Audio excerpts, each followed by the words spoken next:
भट्ट से जो खास बात की थी, आइए वो सुनते हैं। इंडियन ऑटो सेक्टर में एक बहुत ही रोचक डेवलपमेंट हुआ है। हमारी स्वदेशी कंपनी महिंद्रा एंड महिंद्रा के ईवी आर्म में एक ब्रिटिश कंपनी ने हिस्सेदारी लेने का अनाउंसमेंट किया है। ये बहुत अच्छा है क्योंकि ये सेकंड इंडियन ऑटोमोबाइल कंपनी है जहां पे उनके ईवी आर्म में विदेशी निवेशक, विदेशी इन्वेस्टर्स स्टेक ले रहे हैं। M&M के ईवी आर्म में करीब $10 बिलियन का वैल्यूएशन लगाया जा रहा है और मैनेजमेंट इसमें स्टेक सेल करने के लिए और इन सारी बातों से हमें अवगत कराने के लिए, अपने शेयर होल्डर्स को बताने के लिए आज हमारे साथ जुड़ रहे हैं मनोज भट्ट साहब, जो ग्रुप CFO है M&M के, वो हमारे साथ बातचीत कर रहे हैं। मिस्टर भट्ट, बहुत बहुत शुक्रिया ET Now संदेश पे आने के लिए। कंग्रेचुलेशंस आपके लिए और M&M के शेयर होल्डर्स के लिए कि आपने ये एक वैल्यू अनलॉकिंग कदम उठाया है। अगर इस ट्रांजैक्शन की डिटेल्स हमें बताएं, वहां से शुरुआत करते हैं।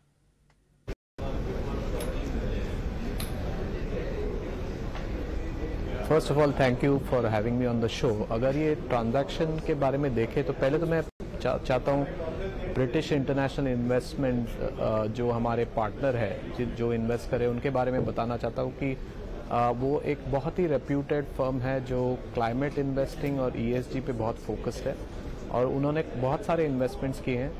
तो द ट्रांजैक्शन का जो स्ट्रक्चर है, जो हम एक नया EV को बनाएंगे जिसमें हमारे 4 व्हीलर इलेक्ट्रिक SUVs वो सारी प्रोडक्शन उस वहाँ से होगी और उसमें जो इन्वेस्टमेंट होगी वो उसमें पहले 1925 crore will be done by BI and then बाकी हम मैच करेंगे 1925 करोड़ और इसमें जो फ्यूचर प्रोडक्शन होगी वो उसमें हम 5 मॉडल बनाएंगे और ये जो कंपनी है वो अगले विद इन अ ईयर बनाएंगे हम और वो उसमें जो प्रोडक्शन स्ट्रैटेजी है वो बेसिकली वी विल लेवरेज जो भी महिंद्रा इकोसिस्टम में हमारी जो कैपेबिलिटीज है वो पूरी जो प्रोवाइड की जाएगी वो नई EV को के लिए। फ्रॉम अ वैल्यूएशन पर्सपेक्टिव आपने बोला अराउंड 70,000 करोड़ का वैल्यूएशन है, उस पर इन्वेस्टमेंट होगी और BI उसमें depending on certain milestones between 2.75% to 4.76% का उनका स्टेक होगा एंड ये मेजरमेंट पीरियड होगा FY27 में। ये है ट्रांजैक्शन का आउटलाइन और इससे हम क्या करेंगे कि जो फोकस है वो 4 व्हीलर पैसेंजर EV सेगमेंट में वो फोकस ये EV कंपनी के थ्रू उसमें लाएंगे और उसमें प्रोड्यूस करेंगे। हमारा पहला प्रोडक्ट जो है वो अनवील होगा सितंबर में एंड जो डिलीवरीज होंगी वो Q4 इस साल में होगी और वो सारी जो है वो सब इस कंपनी में होगी। कमेंट्री सुन रहे थे अनीश जी की भी, जो निकल के बात ये आई कि 27 तक लगभग 5 साल के अंदर 2 लाख गाड़ियां बनाने का लक्ष्य है। अगर इसके बारे में बताएं कि ये नंबर कैसे आ रहा है, डिराइव हो रहा है और किस तरह की डिमांड ट्रेंड्स आप उम्मीद करते हैं? क्या ये सिर्फ आप डोमेस्टिक मार्केट में ही लॉन्च करेंगे या आपके ओवरसीज प्लान्स भी हैं? कितने तरह के प्लान्स होंगे, कितने तरह की गाड़ियां आएंगी, कुछ अगर शेयर कर सकते हैं।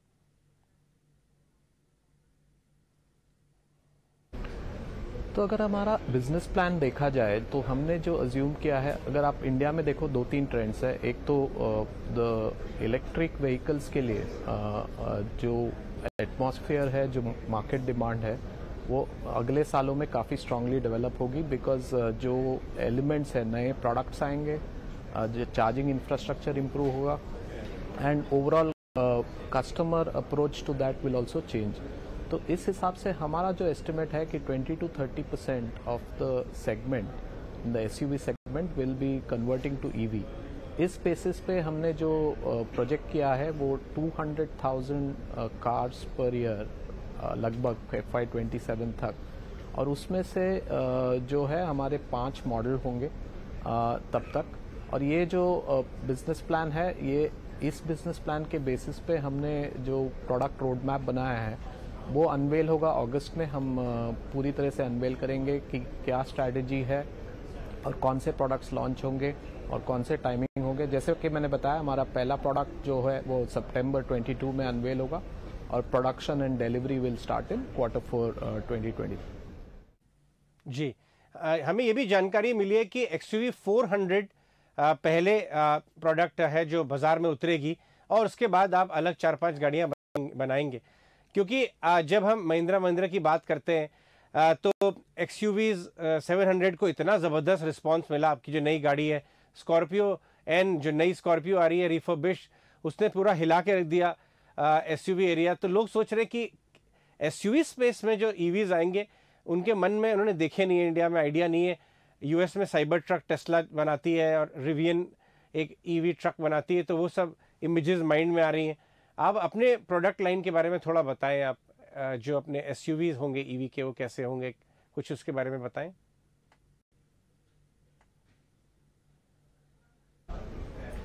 तो पहले तो आप सही कह रहे हैं कि जो हमारे जो प्रोडक्ट्स आए हैं लास्ट 2.5 ईयर्स में, उनमें ज़बरदस्त रिस्पांस मिला है कस्टमर से। जो हम XUV 400 जो हमारी पहली लॉन्च होगी, हम वही उम्मीद कर रहे हैं कि जो प्रोडक्ट फीचर्स हम डाल रहे हैं, जो प्रोडक्ट डिज़ाइन है, उसमें ऐसा ही रिस्पांस मिलेगा हमें।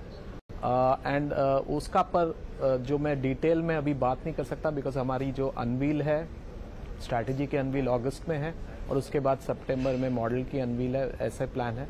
तो आप तब तक आपको इंतज़ार करना पड़ेगा, बट हम काफ़ी कॉन्फिडेंट है कि जो प्रोडक्ट है वो काफ़ी ज़बरदस्त रिस्पांस मिलेगा मार्केट से, यही हमारी उम्मीद है।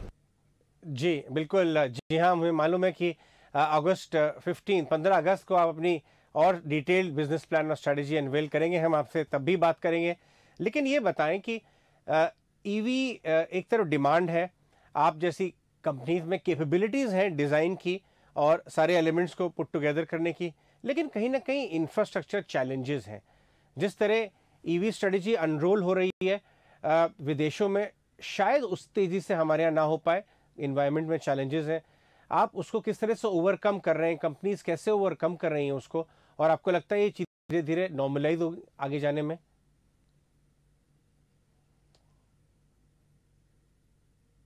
आप अगर EV इकोसिस्टम देखें तो आप सही कह रहे हैं। तो एक तो है चार्जिंग इंफ्रास्ट्रक्चर, दूसरा है जो battery and battery components, that is the second step, और तीसरा है प्रोडक्ट्स। तो जो प्रोडक्ट्स है वो तो आई थिंक काफ़ी मल्टीप्लाई होगी in the market, which will cause a wave of demand.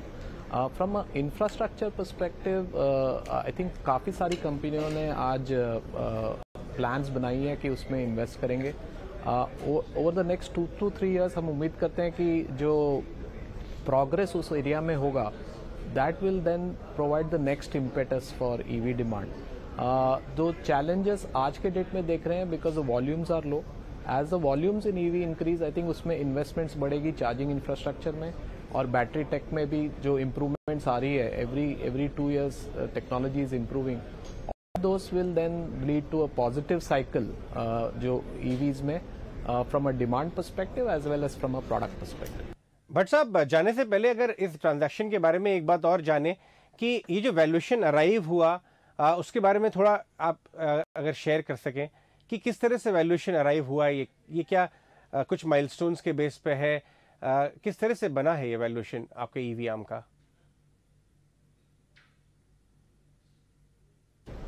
तो पहले तो जो बेसिस होता है कोई भी वैल्यूएशन का, वो है एक बिजनेस प्लान है जो हमने डिटेल में शेयर किया है विद BII, और उन्होंने अपने इंडिपेंडेंट कंसल्टेंट रोलैंड बर्जर को अपॉइंट किया था टू लुक एट कि जो EV मार्केट वो कैसे इवॉल्व होगी, उसमें हमारे प्रोडक्ट्स का क्या स्टैंडिंग होगा और क्या expected market share and growth हो सकता है। सो that was done by Roland Berger, which is a very established reputed consultancy firm।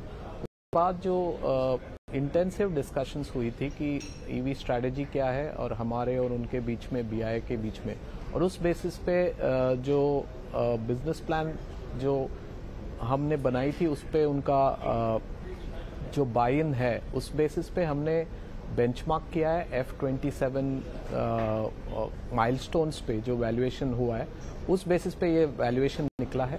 अगर आप देखिए तो वैल्यूएशन रेंज टॉप एंड पे 70,000 करोड़ है और बॉटम एंड पे 40,000 करोड़ है। उस वजह से जो स्टेक है वो 2.75 to 4.76% BII का स्टेक होगा। राइट। राइट, तो एक रेंज भी आप बता रहे हैं कि जिस रेंज में ये स्टेक बाइंग होगी 2.75 से 4.26 के बीच ये स्टेक बाइंग हो सकती है। तो एक खास कॉन्वर्सेशन आप मनोज भट्ट के साथ सुन रहे थे एमएनएम पे।